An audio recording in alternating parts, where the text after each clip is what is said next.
இன்னைக்கு ulcer பெரும்பாடப்படுத்துது. Ulcer வந்துட்டா கை காலெல்லாம் படபடப்பாக இருக்கும், ஒரு இடத்துல நிற்கவே முடியாது, பல யோசனைகள் இருக்கும், தூங்க முடியாது, பல எண்ணங்கள் வரும், பயம் வரும், பதட்டம் வரும், அசதி வரும், சாப்பிட்டாக்க நெஞ்சி குழியிலே இருக்கும்.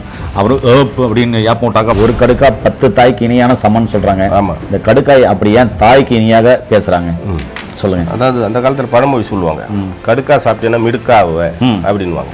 நம்ம உடம்பை இறுக்கி ஆற்றலை கொடுக்கக்கூடியது கடுக்கா. இது எல்லாத்தையும் ஒன்றா சேர்த்து பவுடர் ஆக்கணும். லேசாக பொன் வரவெல்லாம் வறுத்துட்டு பவுடர் ஆக்கணும். பவுடர் ஆக்கி வச்சுட்டு காலை 1/2 ஸ்பூன் மாலை 1/2 ஸ்பூன் மோரில் சாப்பிட்லாம், இல்லை பாலில் சாப்பிட்லாம். தொடர்ந்து சாப்பிட்டு வரும்பொழுது அல்சர் குணமாகும். காரத்தை கொஞ்சம் குறைச்சிக்கணும். இயற்கையை மருந்து சேனலுடைய மேலும் பல பதிவுகளை தெரிந்து கொள்ள இந்த சேனலை சப்ஸ்கிரைப் செய்யவும், பெல் பட்டனை அழுத்தவும். மேலும் மருத்துவரின் ஆலோசனை பெற இந்த வீடியோவில் உள்ள எண்ணிற்கு தொடர்பு கொள்ளவும். இயற்கை மருந்து நேயர்களுக்கு வணக்கம். நம்முடைய அருகில் பாரம்பரிய வைத்தியர்கள் 2 பேர் இருக்கிறாங்க. அவங்ககிட்ட அல்சருக்கு என்ன மருந்து இருக்குன்னு ஒழுங்கு முறை இல்லாமல் ஒரு சில மூலிகைகள் காமிக்க போகிறாங்க. அவங்க சொல்கிற விதத்தில் சாப்பிட்டு வந்தாக்க எப்படிப்பட்ட அல்சரும் படிப்படியாக சரியாகுமா, அது எவ்வளோ நாளில் சரியாகும், இப்படிப்பட்ட நிறைய கேள்விகள் இருக்குது. வாங்க வீடியோக்குள்ளே போகலாம். வணக்கம் ஐயா. வணக்கம் ஐயா. நிறைய பேருக்கு பார்த்தீங்கன்னாக்கா அல்சர் இன்னைக்கு கம்ப்ளைண்ட் நிறையா இருக்குது. இதில் அல்சர்ன்றதுனால என்ன பண்ணுறாங்க, வாயுவில் எண்டோஸ்கோப்புன்னு விட்றாங்க.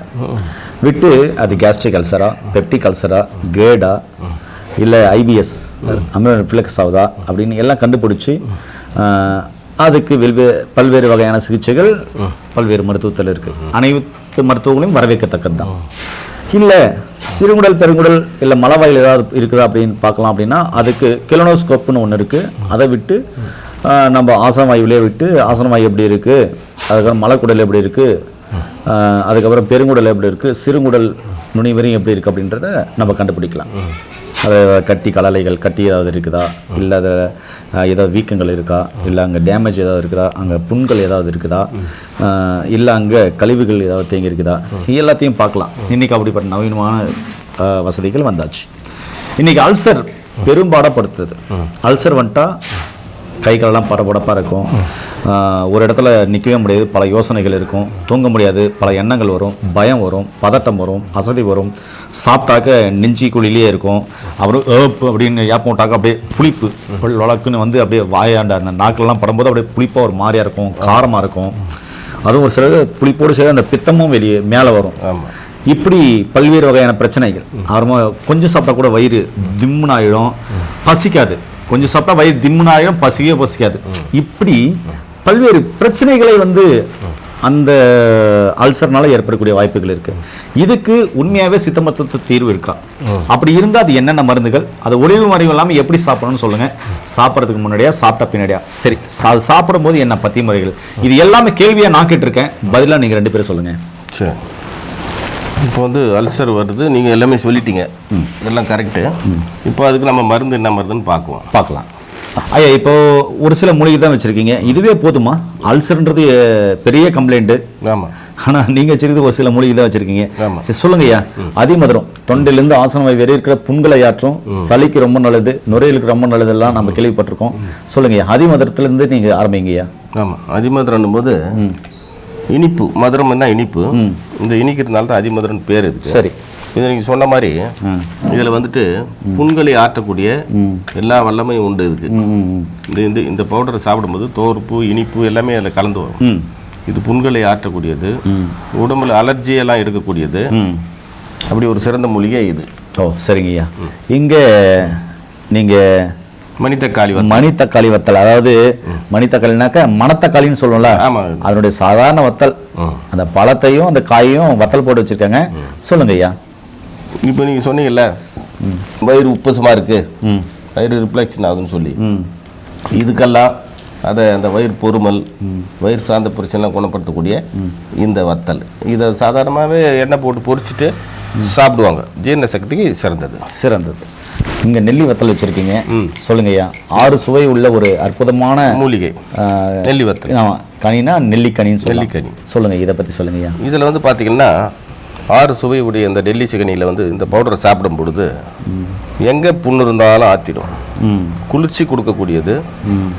நெல்லி கந்தக சத்து உள்ள ஒரு மூலிகை. அது அதனால் என்ன பண்ணணும்னு கேட்டால் உடலில் வந்து குளிர்ச்சி கொடுத்து, ஏன்னா அந்த அல்சர்ன்றது சூட்னால வர்றது தான், சூடாகி போய் அந்த வயிறு இது புண்ணாயிடும்.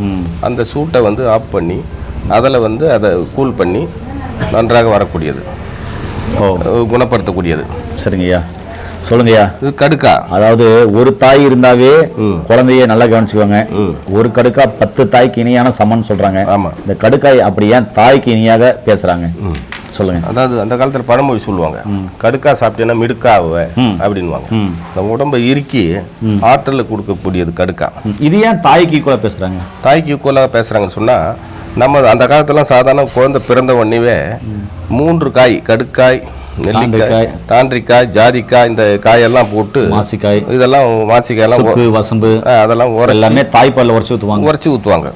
ஆமா, உரமருந்துன்னு சொல்லுவாங்களா? அது உரமருந்து.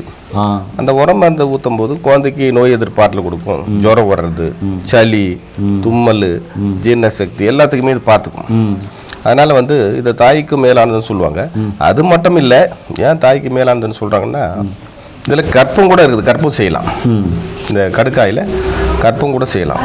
தேனில் ஊற வச்சு கடுக்காத்தூளை கற்பம் ஆகிட்டு 1 ஸ்பூன் சாப்பிட்டு வந்தால் நீண்ட ஆயில கொடுக்கும், நிலையான தேகத்தை, உடலை வன்மை கொடுக்கும். 6 சுவை உடையது, 6 சத்து உள்ளது. அதனால உடலை வந்து அழியாத எப்பவுமே வச்சிருக்கும். ஒரு புதிய கேள்வி, இதுல 6 சுவை இருக்குங்களா? இருக்கு. கடுக்காயில 6 சுவை இருக்கு, நெல்லிக்காயில 6 சுவை. நெல்லிக்காயில 6 சுவை இருக்கு, அதிமதுரத்துல இருக்கு, நான் கேள்விப்பட்டிருக்கேன். அதிமதுரத்துல 7வது சுவை கூட இருக்கு அப்படின்னு கேள்விப்பட்டிருக்கேன். அந்த அளவுக்கு இதுல நல்ல சுவை இருக்கும். இது நான் இப்பதான் கேள்விப்படுறேன். கடுக்காயில 6 சுவை இருக்கு. துவர்ப்பு இருக்கும். துவர்ப்பு தான் மெயினா தெரியும். அது அப்படியே கொஞ்சம் உணர்ந்து நாக்க தட்டி தட்டி சாப்பிட்டீங்கன்னா அதுல வந்து துவர்ப்பா கூட கசப்பு தெரியும். கசப்பு தெரியுதா இல்லையா? லைட்டா தெரியும். ஆமா. அதுக்கப்புறம் இனிப்பு தெரியும். ஓகே. அதுக்கப்புறம் வந்து உவர்ப்பு தெரியும். அதுக்கப்புறம் வந்து தோர்ப்பு தெரியும். இப்படி 6 சுவை நெறிஞ்சது.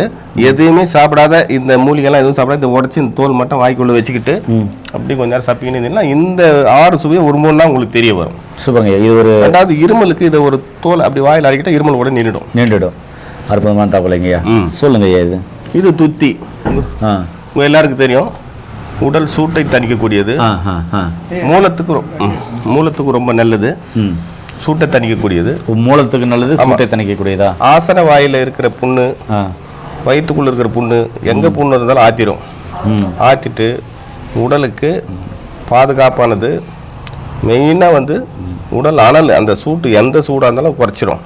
அப்போ இது 4யும் நம்ம 5யும் ஒன்றா கலக்கும் போது அல்சருக்கு சிறப்பாக வேலை செய்யும். இது எல்லாத்தையும் சம பங்கு போட்டு பவுடர் ஆக்கி வச்சுக்கிட்டு இதை மோர்லேயோ பால்லையோ சாப்பிட்டு வரும்போது அல்சர் பூர்ணமாக குணமாகும். இப்போ 5 மூலிகைகளை பற்றி சொல்லியிருக்கீங்க. இது என்ன ரேஷியோவில் எடுக்கணும், எப்படி சாப்பிடணுன்றதை மக்களுக்கு சொல்லுங்கள். இது வந்து பார்த்தீங்கன்னா எல்லாமே இப்போது இந்த துத்தியில் ஒரு 50 கிராம், கடுக்கா தோல் கொட்டையை போட்டுடணும், இது ஒரு 50 கிராம், நெல்லி வத்தல் ஒரு 50 கிராம், அதிமதுரம் ஒரு 50, இது ஒரு 50 கிராம், மணித்தக்காளி, இது எல்லாத்தையும் ஒன்றா சேர்த்து பவுடர் ஆக்கிடணும். லேசாக பொன் உறவெல்லாம் வறுத்துட்டு பவுடர் ஆக்கிடணும். பவுடர் ஆக்கி வச்சுட்டு காலை 1/2 ஸ்பூன், மாலை 1/2 ஸ்பூன் மோரில் சாப்பிட்லாம், இல்லை பாலில் சாப்பிட்லாம். இது தொடர்ந்து சாப்பிட்டு வரும்பொழுது அல்சர் குணமாகும். காரத்தை வந்து கொஞ்சம் குறைச்சிக்கணும். சாப்பிட்றதுக்கு முன்னாடியா சாப்பிட்ட பின்னாடியா? சாப்பாட்டுக்கு முன்னாடி. இது சாப்பிடும்போது என்ன பத்தி முறைகள் இருக்கணும்? பத்திய முறை வந்து இப்போ காரம், அதிகமான காரத்தை கண்ட்ரோல், பச்சை மிளகா அந்த மாதிரி காரத்தை கண்ட்ரோல் பண்ணோம். நான்வெஜ்ஜில் வந்து கருவாடு, சிக்கனு, பீஃபு இதெல்லாம் தவிர்த்தணும். சாப்பிட்ட உடனே மோஷன் போடுற அப்படின்ற அந்த தன்மை அது நிறைய பேருக்கு இருக்கு. ஆமாம், அது கட்டுக்குள்ள வருமா? நிச்சயமாக வரும். ஏன்னா அந்த மோஷன் வர்றது நிறுத்தக்கூடியது தான் இந்த துத்தி. ஏன்னா மூலத்துக்கு வேலை செய்தா, பைல்ஸுக்கு வேலை செய்யுதுல்ல, அப்போ அந்த சம்மந்தப்பட்டதெல்லாம் இதை எடுத்துரும். சரிங்க. சாப்பிட்டோன்னே மோஷன் அம்மோனியம் ரிஃப்ளெக்ஸ் ஆகுது, அதை வந்து கண்ட்ரோல் பண்ணும். இதான் அந்த ஜீரண சக்திக்கு மணித்தக்காளி ரொம்ப சிறந்தது. Okay okay okay. கண்ட்ரோல் பண்ணுறது. இந்த கேட் ஸ்ராய்வு அப்படின்ற அந்த பிரச்சனைக்கு இந்த மூலிகையில் எது நல்லா இருக்கும்? இதுக்கு கேஸா? கேட் அதாவது இந்த தோல் இப்படி தெரிஞ்சிச்சுன்னு வைங்களேன், இப்படி இப்படி ரோட்டில் தெரிஞ்சிச்சு, வண்டியில் இப்படி திரைப்பட தோல் தெரிஞ்ச மாதிரி ஒன்று இருக்குல்ல, ஆமாம், அது மாதிரி குடலில் அது மாதிரி ஒரு தேயிற தன்மை இருக்கு. புகைத்தை வச்சு இழுத்தா எப்படி இருக்கும்?